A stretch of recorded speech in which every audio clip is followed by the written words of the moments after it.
The talk is about 45 minutes in total, and then we're going to have some time for questions afterwards, which is the bit I love. So start thinking of all the great questions as we go along. But I like to start my talk with a question. And the question is, how do you want to be remembered? And just for a moment, I'd like you to fast forward to the end of your life. And a crowd has gathered, and they're talking about you. How you've lived, how you've loved, how you've played. And just pause a minute and be there. I do this regularly for myself, at least every 6 months, because our days, our weeks, our months, and the years fly by. And you get to a certain stage in your life and you look back and you think, where did that go? So pause when you can to reflect where you are, what you're doing, and where you want to be. Now, for the past 15 years, I've been a frontline humanitarian worker. And I've had the honour of working in Asia, in Africa, and in South America. I've been in the deserts of the Sahara, to the high Himalayas in Tibet, and to the jungles of Peru.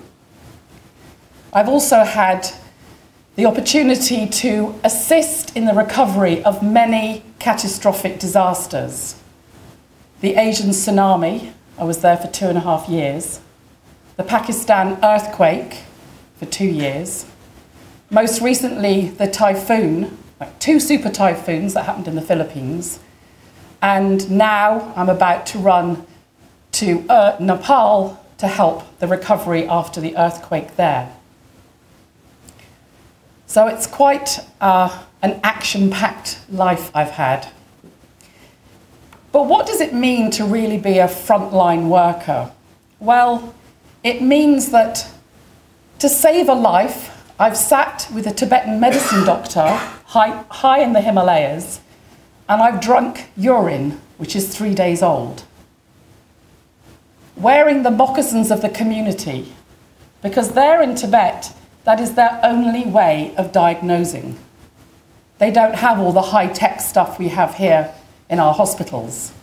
So they use their taste buds to actually diagnose an illness. But along the way, I've had the most amazing teachers. I've been very lucky. People like Sir Richard Branson, His Royal Highness Prince Charles, and His Holiness the Dalai Lama.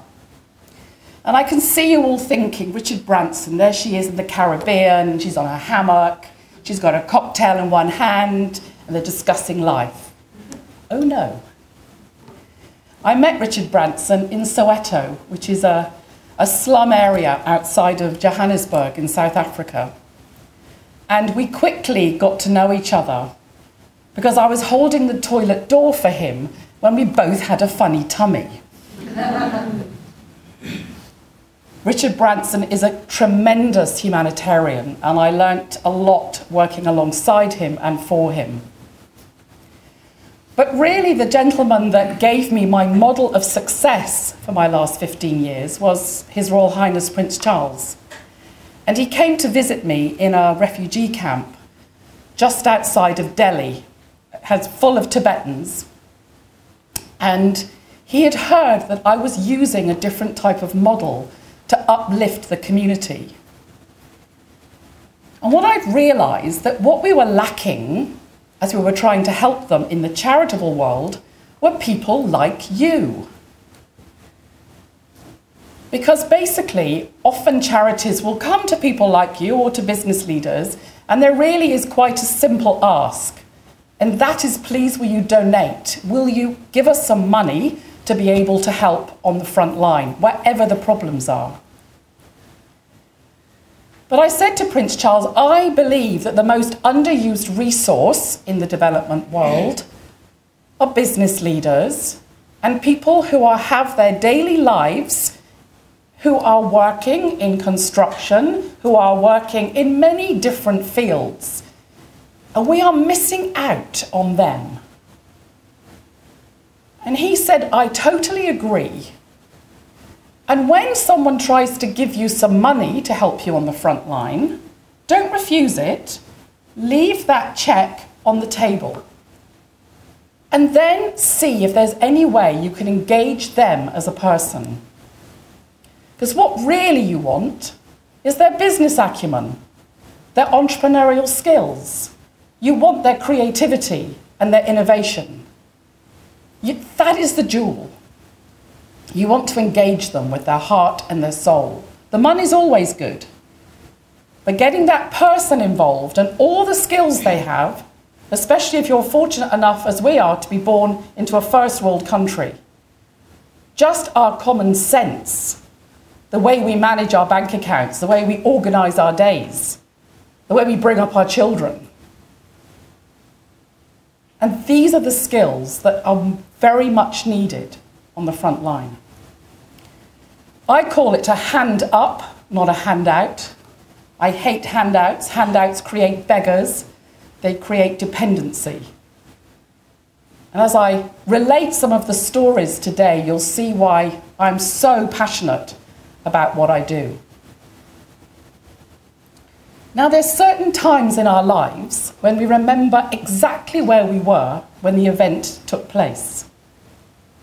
For me, it was when Princess Diana died, when the Twin Towers fell, and when the Asian tsunami happened back on Boxing Day 2004. And I remember clearly seeing this disaster unfold on my computer screen. Waves of 100 foot high, 230,000 dead, affecting 14 countries. And there was one thought, and one thought only I had as I saw this disaster unfold, was that I must go. So I bought a one-way ticket from Tashkent in Uzbekistan directly to Phuket in Thailand. I jumped in a taxi and started to wend my way to the worst hit village, which was a small village called Ban Nam Kem. And as the taxi started to head that way, the scenery got worse and worse. It was like a nuclear bomb had gone off. Cars were thrown to the tops of trees, resorts crumpled like matchboxes, glass everywhere.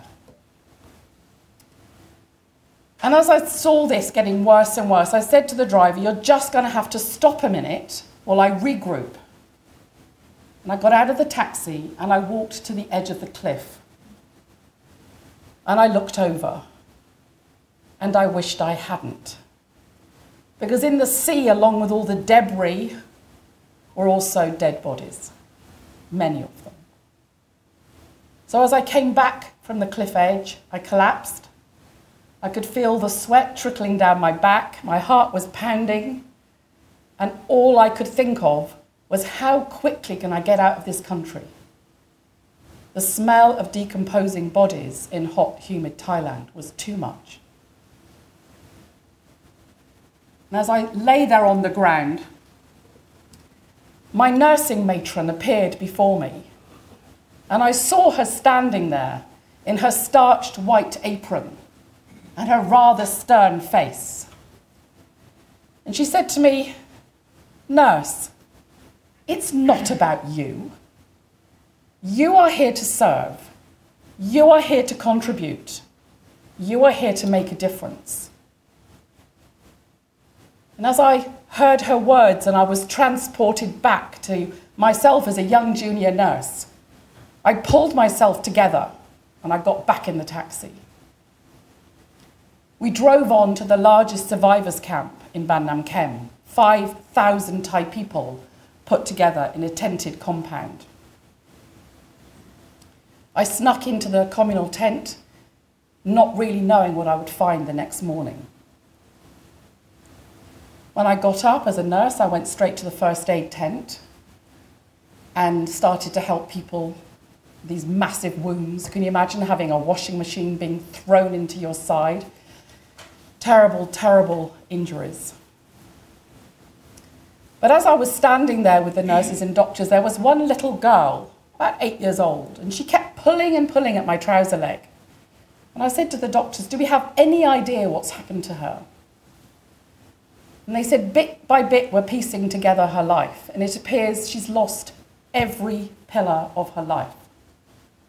Her parents, her brothers, her sisters, her teachers, her religious leaders, all gone. But she was pulling and pulling at my trouser leg, so obviously she wanted to show me something. So she took me off to an area where the children are penned. Now, when a disaster happens in the third world, as soon as the good people arrive, the UN, the Red Cross, save the children, so do the bad people. In fact, they usually arrive quickly, more quickly. So the sex traffickers, people kidnapping the children for prostitution, arrive immediately. The adult carers are totally distracted, the ones that have survived. So they're not minding their children properly. So these wonderful volunteers had put a lovely creche together, and they were there helping the children to heal their grief. And they started with art therapy. And when I looked at these paintings, they were black. The outpouring of grief was unbelievable. But as I stood there and I thought, really, these children are so little, they have to start to heal at some point. How can we do that? And I got a text message from my father. Now, my father never knows where I am in the world, but they assumed that I'd gone. But it set off a whole chain of thought, because my father is a magician. My grandfather's a magician, and in fact, I'm a magician. So watch out for your wallets. But I realized that magic didn't need any translation, and we needed to get them to smile again. So within 3 weeks, we had a magician on the front line, resplendent in his waistcoat and his dicky bow, and he was the Pied Piper. The children followed him around, shouting abracadabra. You could see the parents just relax their shoulders for 2 minutes as he came in and made a rabbit appear or disappear. He stepped out of his comfort zone, this magician, and walked into one of the worst disasters we've had for many, many years. But the ripple effect of good deeds. So as I was there on the front line doing my work, I had a call from Winston Churchill's granddaughter, Arabella Churchill. And she said, Linda, I hear you've got a magician on the front line. And there was a long pause, and I was waiting for her to say, are you crazy?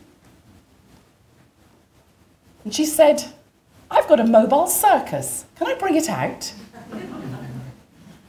And for 3 months, I had stilt walkers, jugglers, and clowns roaming up and down this worst hit area where the tsunami hit. So when I talk about volunteers and volunteering and my experience of volunteers in a disaster, I am a huge advocate. When I was in Thailand after the tsunami, the volunteers got there quicker than many government agencies.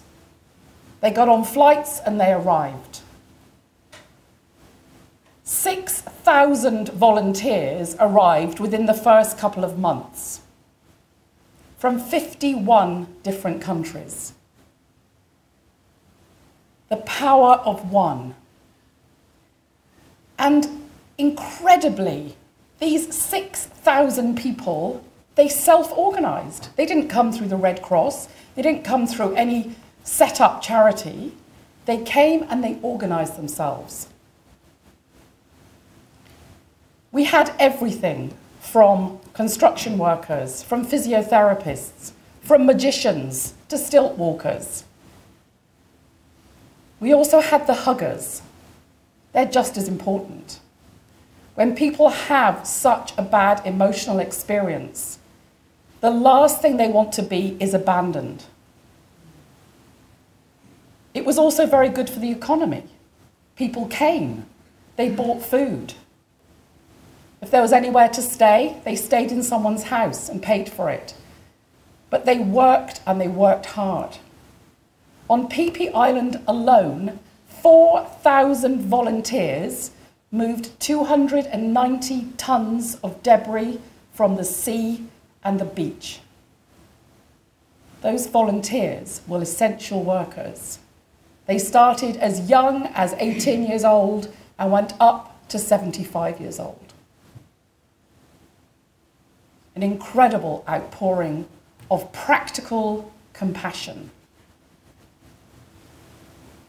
While I was out there, my big thing, my main reason for being in these areas is to help people have a hand up, not a handout, as I said earlier. And when I was in this survivors camp, and the moment comes when the big aid agencies leave, the big emergency agencies are only there 8 to 12 weeks maximum, and then they go. So the people have survived, but they've lost everything. They don't have homes, they don't have a way of feeding themselves, they're in these survivors camps, and all the big agencies leave. And they got to one point when I remember so vividly, this mother coming up to me, and with outstretched hands, she said, "Linda, please take my baby. I can no longer feed her." And I looked her straight in the eye and I said, "I will not feed your baby. But I promise you, I will enable you to feed your own baby." So this is when I then mobilize people like yourselves to help me solve this problem. And at the time, I went back up to Bangkok and I gathered business leaders together and I set them a challenge. And I said, we have people who have lost everything. They're low educated. They're the bellboys, the gardeners, the cleaners from the hotels. And the hotels are not being rebuilt. How can we get them earning money as fast as possible? And I said to them, I don't want your money, but I want you. And will you come with me to the front line for 2 days? That's all I require. And I want you to come and be with the people, talk to the people, listen to the people, look at the geography. And this is your challenge, is to come up with ways that they can earn money now. Now, I love working with people like yourselves because business leaders, people who know the value of money and how we survive through it, they're not going to suggest, why don't you make 10 cushion covers and maybe we will sell them? Never. It'd be too embarrassing. It would fail. So I gave them this challenge and they went back to Bangkok. Within 1 week, I got a call and they said, yes, we found the solution. I said, what is it? They said, where the wave hit, it didn't go as far as the acres and acres of rubber trees that also line the coast. And their grandparents would have harvested this rubber. It's a business that's viable for the next 10 years. And all they need is a coconut shell, a knife to scour the tree, and a mangle, which costs $200 US. Within 4 months, they were earning 3 times what they ever earned within the hotel industry. It was that immediate. A hand up, not a handout, bringing back self-esteem, independence, and dignity. I love volunteers. But some of you might wonder how I ever got started on this crazy journey, which I'm so passionate about. I sold absolutely everything I own. 13 years ago, when I realized that my dad was cutting the grass at home and I was never there, I thought it's time just to let everything go. So for the last now 13 years, I have lived out of 1 suitcase and 1 suitcase only, which is currently here in Christchurch. I don't own a car or a house or a book or a painting. But how did it all start? Well, basically, I met my Prince Charming at 16 years old. At age 20, I was married. At age 24, I had 2 wonderful children, Gail and Graham. At the age of 28, I was divorced. So I fast-tracked through that part of my life. But what I did, and I don't recommend this at all to you, but I realised that once I was divorced, that I wasn't going to have maintenance from my husband. I was going to be superwoman, and I was going to manage all on my own. Don't do that. But it also made me realise that my nursing would never pay the money that I needed to take care of my children the way I wanted to. It was never going to pay. So I decided I had to look for another type of job. And at the time, the pharmaceutical industry was wanting nurses to come into their community. And so basically I went because I could see the company car, the subsidised mortgage, all these dollar signs. And I thought, oh, I'm going to achieve everything I need to for my kids and take care of myself. For the first time and the first time only, I took a job for money. And I'd done the job for 3.5 years, and I came home at night and I had the extra glass of wine, or I cried myself to sleep, but I thought, doesn't matter. I'm ticking all the boxes for my family and everything is good. But stress catches up on you. And one day I was driving from the north of England to the south of England on a dark winter's night at 3 o'clock in the morning. And stabbing pain started to happen behind my eyes. And the curtains came down and I went blind. And I sat on the hard shoulder, just distressed. My life was over. I would never see my children again. I would never work again. I was so angry. Why me? What have I done? And as I sat there and I started to pray to a God I hadn't thought about for a very long time, I made a promise. And my promise was that if my sight comes back, that I would follow my heart and my soul, and I would find my purpose, why I was born, what I was here, why I was born, why am I living? And I went home to my children and I told them that I'd had this awful experience, now classified as hysterical blindness or stress blindness. And I said, we've got to change something here, because I realised I'd become the most negative person out. I was the person who would moan constantly. Oh, it's a really bad day today. Oh, no, it's going to be worse tomorrow. Well, at the weekend, it's going to thunder. The negativity just went on and on and on. So I said to my poor children, there's 3 words we're not saying anymore, and the words are no, not, and don't. Teenage children, those 3 words, doesn't really go together. So we had a swear box that every time we said it, we put our money in the pot. That year we had a very good holiday. My children were not old enough for me just to leave home. They were 14 and 16. But as the time went by, I was realising what I was born to do. And the day came when my son Graham came to me and said, Mum, it's time for me to go in the army. And my daughter Gail came to me and said, Mum, it's time for me to go to university. So I sat down with them on the sofa and I said, can I leave home now? Because I'd realised what I wanted to do. I didn't want to work in safe, sanitised England. I wanted to work in the hellholes of the world, where there's no social security, where there's no financial security, and really help the people on the edges of life. And that was when I sold everything and realised it was time for me to go and find my mission on life. But as I look back and I think about the different places I've been and where I've been very successful, because I have learnt a few things about being a volunteer on the front line. And probably the most challenging country I've ever worked in is Pakistan. And I was there during Benazir Bhutto's assassination, the Red Mosque siege, the Marriott bomb blast. And when I left Thailand, the land of smiles, and I walked into Pakistan and arrived at Karachi airport, there was one thing that was really missing, and I couldn't quite fathom out what it was. And it was, there were no men. No men visible at all. All the men were out in the streets and the women were back in their houses.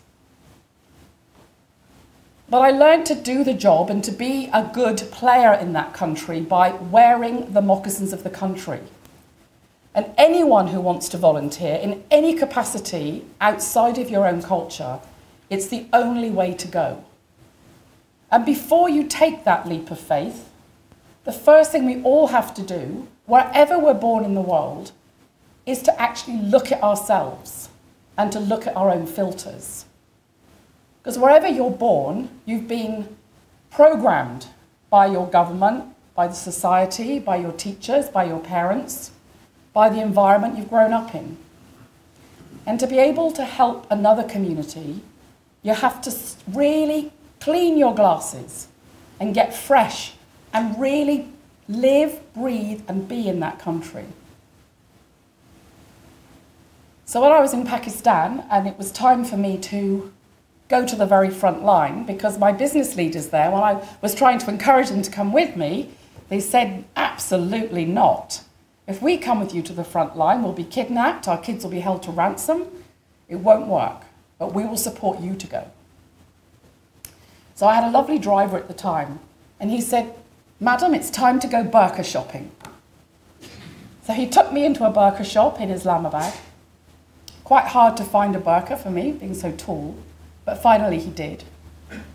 And me, determined to wear the moccasins of the country so that I could go out as a woman in society, I needed to be fully covered up with just my eyes showing.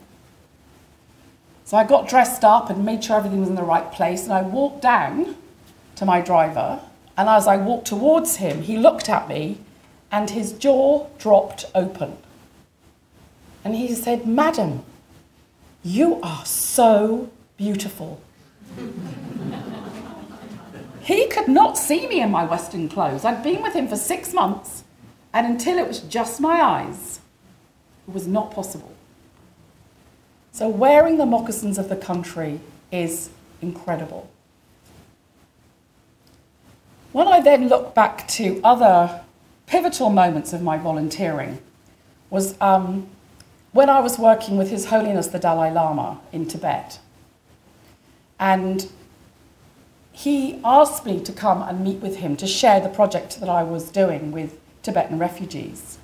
But all the time that I was with him, I could see there was another such thing he wanted to ask me. So I was quite cool, and he said, yes, you're a nurse and we really need your help.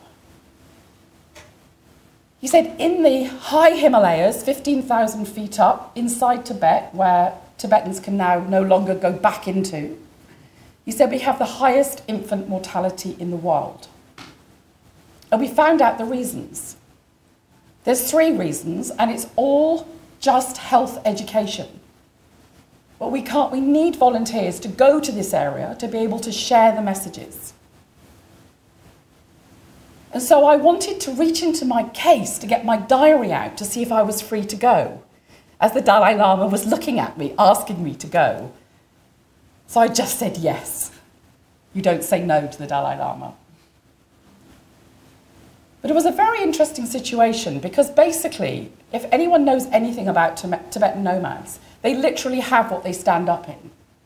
The men wash on New Year's Day, the women wash on New Year's Eve. They don't smell, but they're a bit crusty. But they literally have what they stand up in, and that's it. And so it hangs around a belt on their waist. Now, up in the high Himalayas, 15,000 feet up, nothing grows.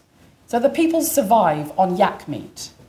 As Buddhists, they kill once a year, and then they dry the meat. So for 11 months, they have dried yak meat. And as I say, they just have what they stand up in, and they have just one knife that hangs on their belt. Now, this knife they use to cut the yak meat. They also use it to cut the umbilical cord.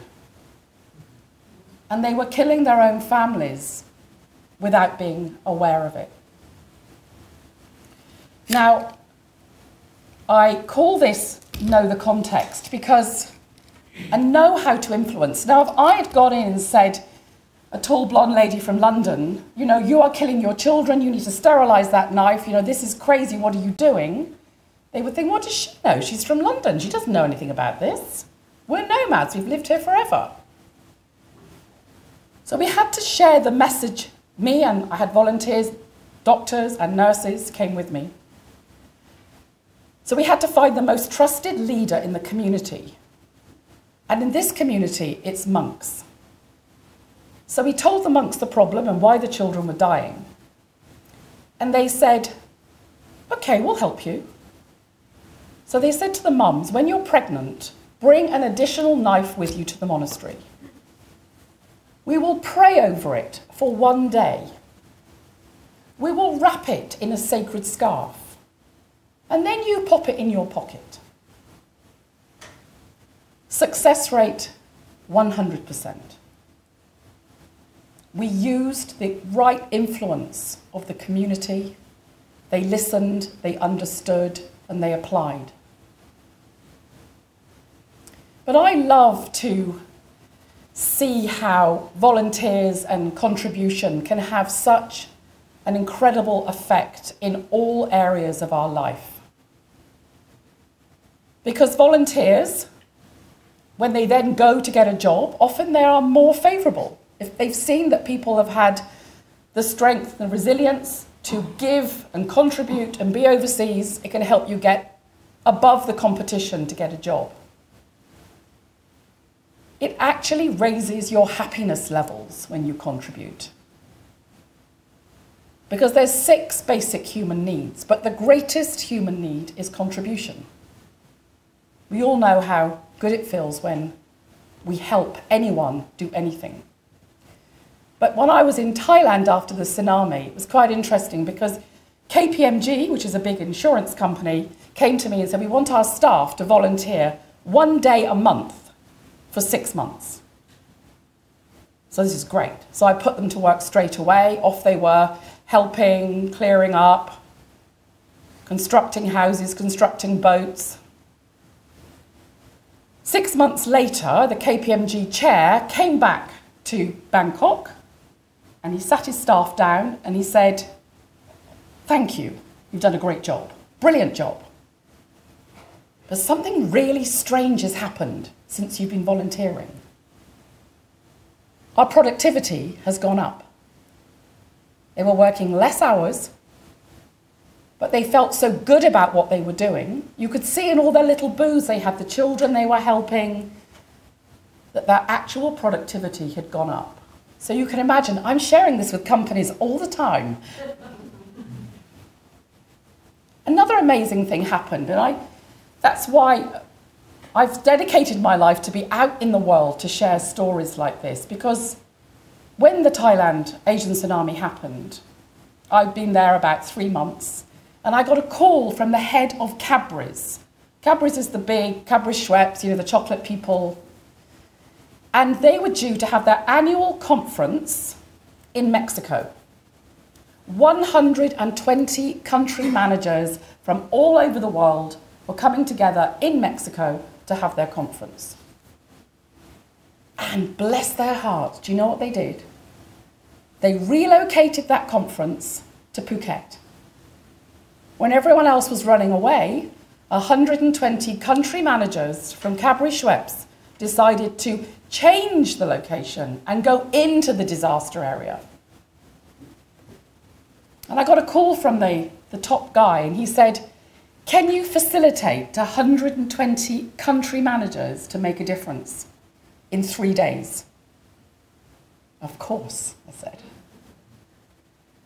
Because I got them using their marketing skills, their accounting skills. They were working with the fishermen. They were helping to train them to how better market the fishing trips they used to take, the boat trips they used to take, to design the sign, to say, you know, tourists really like a life jacket, so if you invest in a life jacket, you're going to get more tourists coming to your boat. It was common sense. It was communication skills. It was basic financial literacy. But they made a huge difference on those 3 days that they were there. So when you have the opportunity to volunteer, be aware that some of the places you go into could be dirty and messy and not very well organised. You've been through it all yourselves here. You know what it's like in the time of an earthquake. You also know how people self-organise. An example from the university, of course, is the Student Volunteer Army. People who couldn't quite find a place of how they could help in Christchurch, but still jumped in and just got on with it. I'm an advocate of jumping in. Also, you must be aware of hazards. You must be aware that you are not a burden to the community. So go with your tent, go with your ration packs in case they don't have enough resources. That is really, really important. And also with volunteering, you don't have to do as I did and sold everything and go to the far-flung places of the world. As you know, volunteering in a disaster can happen in your own country as it's happening right now. And still you're in the recovery phase.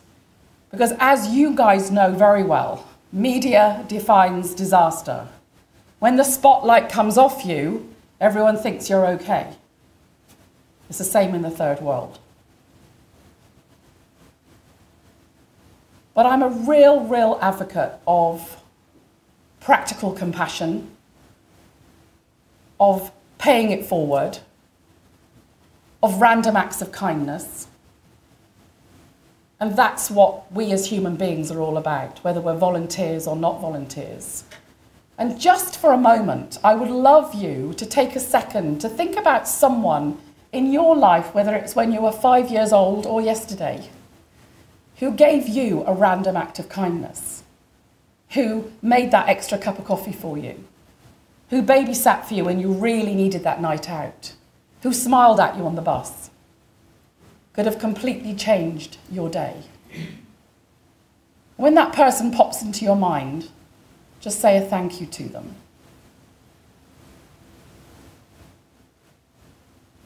And equally, in the next week or so, commit to paying it forward.